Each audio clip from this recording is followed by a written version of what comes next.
Hey Kira, what is a sales funnel?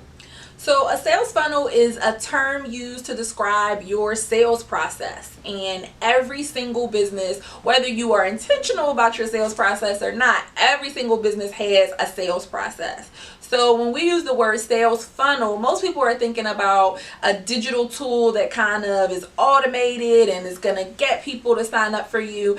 And a lot of times when we hear this term online, we hear it from the gurus who are talking about how they made $1 million on their last launch and they're going to build a sales funnel for you.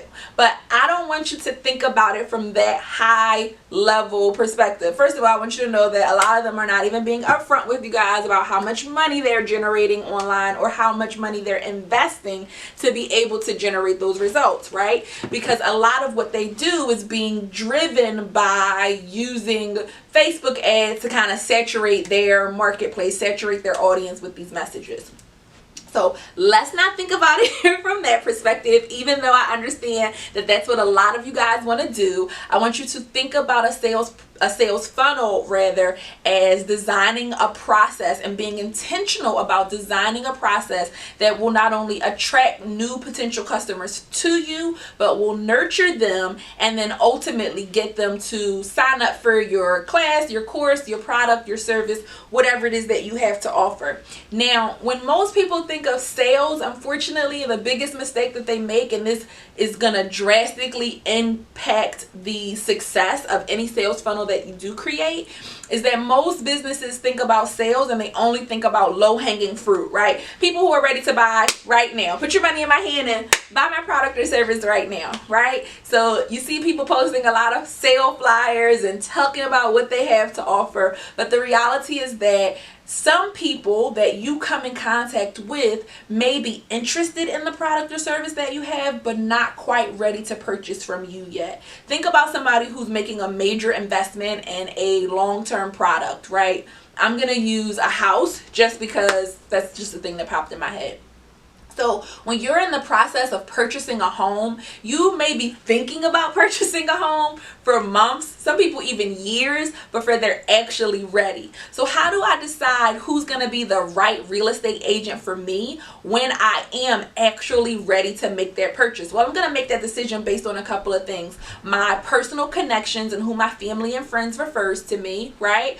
Also, who I know to be the expert and the best fit for me in my industry. And that's why it's so important for you as a business owner to be consistently creating content that's going to position you as the expert in your industry. So when your sister's aunt's friend's cousin is ready to purchase their home, they think of you because they've been seeing all of the valuable content that you put out about purchasing a home. Now, in order to be able to focus on people who are not quite ready to buy, to shift your focus from being buy now to I'm going to actually nurture these connections and nurture these people and build relationships with them over time, you need to understand what are the primary drivers in your ideal client's life, right? And what I mean by that is what's currently going on in your clients or customers' lives. And you can use your current clients or customers to get an idea of this.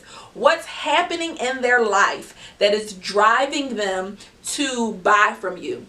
So I'll use an example of one of my clients who we recently helped increase the conversion on her Facebook ad campaigns. She has a custom jewelry business and she makes jewelry for, a variety of occasions, but she had some very specific primary drivers that were attracting the overwhelming majority of her customers. And those were people who had lost a loved one and they wanted to purchase her custom jewelry to remember this loved one, right, as a timepiece, right, that they would keep for forever. Or she also had people who were interested in giving back, some sort of charitable cause, like autism awareness or breast cancer awareness, and so they were purchasing her custom jewelry items for that. So once she understood the primary drivers in her customers' lives, she was able to change her focus on who she was actually speaking to online, to spend more of her time educating those potential customers and clients, and then that made the whole process of turning those people into actual paying customers so much easy for her, because she was able to design a sales process that was specifically targeted to their unique needs. So to answer your question, in order to create a high converting sales funnel, you got to start with a really good sales process that understands what's attracting people to you in the first place.